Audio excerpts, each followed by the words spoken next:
पाक चीन ताल्लुकात मजीद मजबूत बनाने का मिशन। वजीर आजम चीन के 4 रोज़ा दौरे पर बीजिंग पहुंच गए।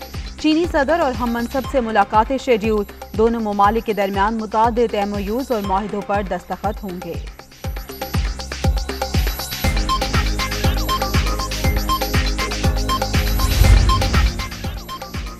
दुश्मनों के हमले नाकाम। वतन के मुहाफिजों ने 13 दहशतगर्दों को इनके अंजाम तक पहुंचा दिया।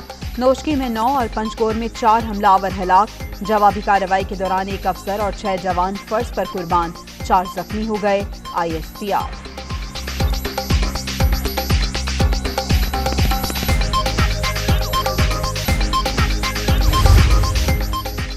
और PSL 7 के अहम मैच में इस्लामाबाद यूनाइटेड की कोयटा ग्लैडिएटर्स के खिलाफ बैटिंग जारी। 1 विकेट के नुकसान पर 71 रन बना लिए।